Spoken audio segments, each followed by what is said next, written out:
السلام علیکم ناظرین، خبر و نظر کے ساتھ میں ہوں فاطمہ، اور آج میں آپ کو بتاؤں گی کہ بلوچستان کے علاقے تربت سے بہت ہی افسوسناک خبر سامنے آئی ہے کہ 20 سالہ نوجوان کو توہین مذہب کے الزام میں قتل کر دیا گیا ہے. اور یہ کوئی نئی بات نہیں ہے، 3 مہینے پہلے مردان میں بھی اسی طرح کا انسیڈنٹ ایک پیش آیا ہے. تو آج پوچھتے ہیں سبوک صاحب سے، سبوک صاحب اس طرح کے واقعات کیوں پیش آ رہے ہیں، کیوں بڑھتے جا رہے ہیں، اور اس واقعے کے پیچھے کیا حقائق ہیں؟ آپ تھوڑی سی روشنی ڈالیں اس پہ. بہت شکریہ نم. یہ واقعی انتہائی افسوسناک واقعہ ہے. ہم پاکستان میں سیاست کے حالات خراب ہیں، معیشت کے حالات خراب ہیں، ان پر تو بہت زیادہ بات کرتے ہیں، لیکن ہماری معاشرت جس طریقے سے تباہ و برباد ہو رہی ہے اس پر ہم بات ہی نہیں کر رہے. یہ تربت کا علاقہ ہے، اور تربت بلوچستان میں جو بلوچ بیلٹ ہے اس کا بڑا ایک امپورٹنٹ ڈسٹرکٹ ہے. تو اس میں ایک 20 سے 22 سال کی عمر کا نوجوان تھا، عبدالرؤف اس کا نام تھا، اور وہ تربت یونیورسٹی کا اسٹوڈنٹ بھی تھا، اور وہاں پہ ایک نجی اسکول ہے اس میں وہ انگلش لینگویج پڑھا رہا تھا. وہاں اسکول بھی تھا اور انگلش لینگویج سینٹر بھی تھا، یہ وہاں پر پڑھا رہا تھا. طلبہ نے کچھ روز پہلے مقامی علماء کو ایک جا کے شکایت لگائی کہ ہمارے جو اسکول کا انگریزی زبان کا ٹیچر ہے اس نے توہین امیز گفتگو کی ہے کلاس میں. تو اس پر جو علماء تھے انہوں نے وہ اسکول میں آئے اور وہاں پر جا کر انہوں نے ایک جرگہ کیا کہتے ہیں اس سے عبدالرؤف سے بات چیت کی. تو عبدالرؤف نے کہا جی کہ یہ سارا الزام غلط ہے، میں نے کوئی توہین نہیں کی. اس پر جو علماء ہیں انہوں نے کہا ٹھیک ہے، لیکن تم ایسا کرو جرگے میں آؤ اور یہ بات آ کے جرگے میں کرو. اچھا، یہ سوال اپنی جگہ پر موجود ہے کہ توہین کا الزام ہے، جرگے میں کیوں آئیں؟ کیا یہ ملک جرگوں پہ چل رہا ہے؟ تو اگر اس ملک میں قانون ہے تو پولیس کے پاس جانا چاہیے تھا، عدالت میں جا کے معاملہ حل ہونا چاہیے تھا، اور علماء کو بھی چاہیے تھا کہ ان نوجوانوں کو پولیس کی طرف بھیجتے، اور یہ جو نوجوان تھا اسی بھی چاہیے تھا کہ پولیس کی طرف رجوع کیا جاتا. لیکن بہرحال ذمہ داری ان پرنسپل اور جو علماء ہیں ان سب کو چاہیے تھا پولیس سے کانٹیکٹ کرتے، لیکن انہوں نے جرگہ کا بنا دیا. اب ایشو یہ ہوا کہ آج ہفتے کے روز یہ جو عبدالرؤف ہے یہ جرگے کی طرف کے لیے آ رہا تھا، اور 3-4 موٹر سائیکلوں پر تھے، یہ نوجوان تھے سارے، وہ جا رہے تھے. تو وہاں ایک قبرستان ہے، اس کے قریب پہلے سے گھات لگا کر کچھ لوگ بیٹھے ہوئے تھے، اور انہوں نے عبدالرؤف کو گولیاں ماری اور قتل کر کے وہاں سے فرار ہوئے. جی ہاں. تو یہ 4 گولیاں عبدالرؤف کو ماری گئی ہیں، کیونکہ وہاں سے 4 خول جو ہیں گولیوں کے وہ ملے ہیں. اچھا، یہ جو اسکول کے پرنسپل ہیں ان کا نام ہے سدھیر احمد. انہوں نے جو میڈیا سے بات چیت کی ہے بتایا کہ عبدالرؤف کا جو تعلق تھا، یہ دشت ایک علاقہ ہے تربت کے اندر ہی، بلنگور، یہ اس کے رہائشی تھے، اور تعلیم کے لیے وہ تربت میں آئے تھے. صبح یونیورسٹی میں پڑھتے تھے، جبکہ شام کو ان کے اسکول کی عمارت میں ایک لینگویج سینٹر بنایا گیا تھا جو انگلش لینگویج سینٹر تھا، تو وہ وہاں پر پڑھاتے تھے. اچھا، کچھ روز قبل سینٹر کے کچھ طالب علموں نے علماء سے شکایت کی کہ عبدالرؤف نے کلاس میں پڑھاتے ہوئے توہین مذہب کی ہے. کچھ لوگ یہ معاملہ سوشل میڈیا پر بھی اٹھا رہے تھے. تو اسکول پرنسپل کے مطابق طلبہ کی شکایت پر تربت کے کچھ علماء اسکول میں آئے اور یہاں عبدالرؤف اور طلبہ کے بیانات سنے. عبدالرؤف کا اصرار تھا کہ اس نے کوئی گستاخی نہیں کی، لیکن اس کے باوجود وہ معافی مانگنے کے لیے تیار ہے. اس پر علماء نے انہیں آج ایک جرگہ میں بلا کر ملک آباد میں قائم ایک علاقہ ہے ملک آباد، وہاں پر ایک مدرسہ ہے، وہاں پر بلایا، اور وہاں پر پورے شہر کو علماء کو جمع کیا گیا تھا کہ وہ جرگہ کرے اور جرگے کے سامنے وہ معافی مانگے گا وہاں پہ.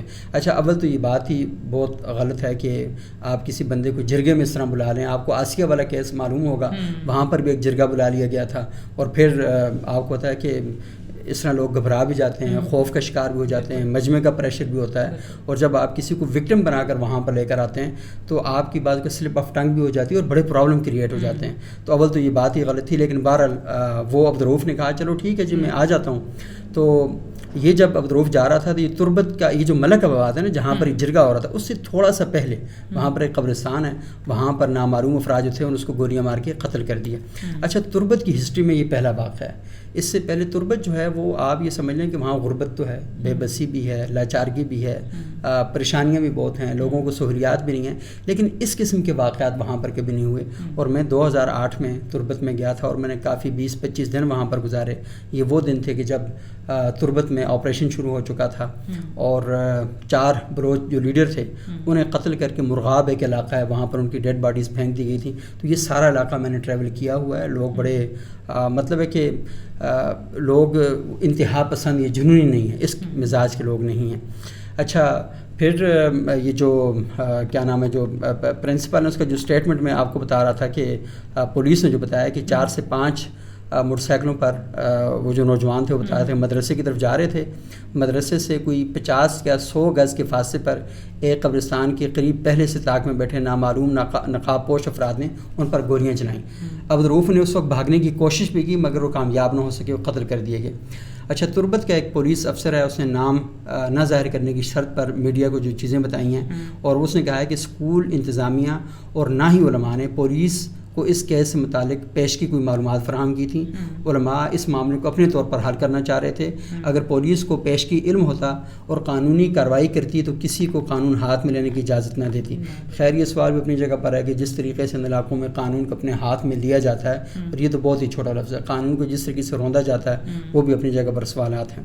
اچھا, پھر جو اس کی فیملی ہے عبدالرؤوف کی, وہ ڈیڈ باڈی لے کر چلے گئے اور انہوں نے ابھی تک مقدمے کے اندراج کے لیے پولیس سے کوئی رابطہ نہیں کیا, اور وہ میت لے کے چلے گئے ہیں. اور جو اس وقت عینی شاہدین تھے جن کے سامنے یہ سارا واقعہ ہوا وہ بھی پولیس سے کوآپریٹ نہیں کر رہے اور پولیس کو بتانے سے کترا رہے ہیں. اچھا, عبدالرؤوف کے جو ورثاء ہیں ان سے رابطہ کرنے کی میڈیا نے کوشش کی ہے لیکن ان کے ساتھ رابطہ نہیں ہوا. اچھا, جو پرنسپل ہیں اسکول کے, انہوں نے کہا کہ علماء نے ہمیں یہ بتایا تھا کہ عبدالرؤوف نے معافی مانگ لی ہے اور ہم مزید علماء کو بلا کر اس معاملے کو رفع دفع کرنا چاہ رہے تھے تاکہ لوگوں کو جذبات کو ٹھنڈا کیا جا سکے.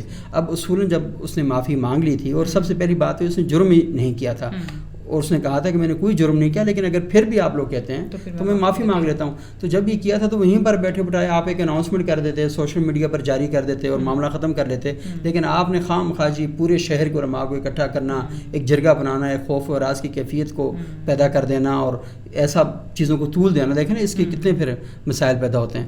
اچھا, پھر ایک وہاں پر تربت کے ایک مقامی عالم دین ہیں, ان کا نام ہے مفتی شاہ میر. تو انہوں نے بتایا جی اس سے پہلے بھی گستاخی کے 2-3 واقعات ہوئے تھے.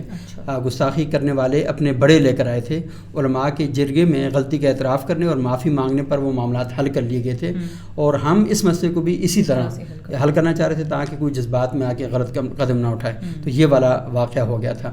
اچھا, ایک اور یہ ہے کہ جو عالم تھے ان کا یہ کہنا تھا کہ عبدالرؤوف کے بیان کو بھی جب طلبہ نے شکایت کی تو علماء تحقیق کرنے کے لیے خود متعلقہ تعلیمی ادارے گئے, وہاں طلبہ اور مقتول کا موقف سنا تھا. عبدالرؤوف کا بیان متنازع تھا جس پر انہوں نے معافی مانگ لی تھی. ہم نے انہیں اپنے خاندان اور قبیلے کے بڑے ساتھ لے کر مدرسے آنے کا کہا تھا.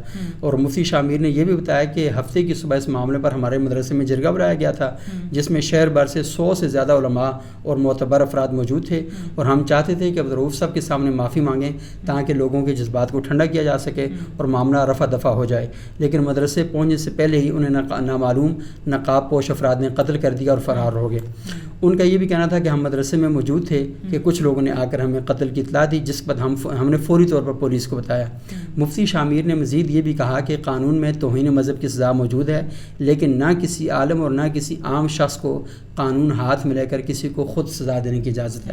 یعنی جو مفتی شاہ میر ہیں انہوں نے بات بڑی اچھی کہی ہے کہ آپ کچھ بھی کر لیں, توہین مذہب کی سزا جو ہے وہ قانون میں موجود ہے. کسی عالم دین کو اور نہ ہی کسی شخص کو اس بات کی اجازت ہے کہ وہ قانون خود ہاتھ میں لے اور کسی کو خود سزا دیتا پھرے. یہ بالکل بہترین بات انہوں نے کیا, اور ہمیں ایسے علماء کو اپریشیٹ کرنا چاہیے جو سوسائٹی میں اس طرح کی بات کرتے ہیں. اور ہم نے دیکھا کہ خوشاب میں جب ایک بینک مینیجر پر توہین مذہب کا جھوٹا الزام لگا کر سیکورٹی گارڈ نے اس کا قتل کیا تھا, تو اگلے دن جب اس بینک مینیجر کا جنازہ پڑھایا جا رہا تھا تو وہاں جو عالم دین تھے انہوں نے بہت زبردست بات کی تھی, اور مجھے لگتا ہے کہ اس گفتگو کو میڈیا پر چلانا چاہیے. انہوں نے اچھی گفتگو وہاں پر کی, اور انہوں نے کہا کہ انہوں نے یہی یہاں تک یہ بات کہی کہ انہوں نے کہ احمدی جماعت جو ہے ان کے ساتھ اصولی اختلافات ہیں, لیکن اس کے باوجود کسی کو حق نہیں ہے کہ ان کی عبادت گاہوں کو چھیڑے, ان پر حملے کرے یا ان کو کسی قسم کی ایذا پہنچائے. یہ قانون کا معاملہ ہے, قانون اس سارے معاملے کو دیکھے گا. اور پھر اس کے علاوہ ایک اور عالم دین ہیں جن کا نام ہے مولانا خلیل الرحمان, چترال کی جو شاہی مسجد ہے اس کے امام اور خطیب ہیں, اور میں سلام پیش کرتا ہوں. اس شخص نے جو کام کیا وہ بھی پاکستان کی تاریخ میں سنہرے حروف سے لکھے جانے کے قابل ہے. پولیس وہاں سے بھاگ گئی, جمعے کا دن تھا, ہزاروں کا اجتماع تھا, اور مفتی صاحب نے اس شخص کو اپنے کمرے کے اندر لے کے چلے گئے اور دروازے کے اوپر اس طرح ہاتھ لگا کے کھڑے ہو گئے. اس نے کہا کہ اس شخص کو مارنے کے لیے تم لوگوں کو میری لاش سے گزرنا پڑے گا. ان کی گاڑی لوگوں نے جلا دی, یعنی مسجد کے امام کی گاڑی جلا دی. ان کا اتنا نقصان ہوا, اور ہم لوگوں نے ان کا نقصان بھی پورا نہیں کیا. ریاست کو کا نقصان پورا کرنا چاہیے تھا, وہ نہیں کیا. لیکن وہ کھڑے ہوئے, ڈٹ کے کھڑے ہوئے, اور انہوں نے اعلائے کلمت الحق جسے کہتے ہیں, یعنی قانون کا احترام کرنا, مقاصد شریعت کا اور شریعت کا احترام کرنا, انہیں اس طریقے سے کیا. تو پاکستان میں جہاں بہت سے مذہبی لوگ شرانگیزی میں ملوث ہیں, وہاں ایسے بھی بہترین چہرے ہیں جو اٹھ کر کیا کہتے ہیں دین کی اصل تعلیمات کو بیان کرتے ہیں اور اس کو لے کر چلتے ہیں. تو میں یہاں مفتی شاہ میر صاحب نے جو بیان دیا, میں اس کو پورے طریقے سے اپریشیٹ کرنا چاہوں گا. اور ہمیں دکھ ہے عبدالرؤوف کا, اور میں جاتے جاتے یہ بھی بات کروں گا, وہ ہمارے پنجابی میں ایک بات کرتے ہیں نا کہ پھل موسم داتے گل ویلی دی. ہمیں اس بات کو سمجھنا چاہیے کون سی بات کہاں کرنی ہے, کتنی کرنی ہے, کس وقت کرنی ہے, کس کے آگے کرنی ہے. ہمیں زندگیاں گزر جاتی ہیں, ہم یہ پڑھنا لکھنا جو ہے نا یہ کچھ 7, 8, 10 سال کی عمر میں سیکھ جاتے ہیں, بولنا بھی سیکھ جاتے ہیں, لیکن کب بولنا ہے, کہاں بولنا ہے, کتنا بولنا ہے, کیا بولنا ہے, یہ ہم ساری زندگی نہیں سیکھتے.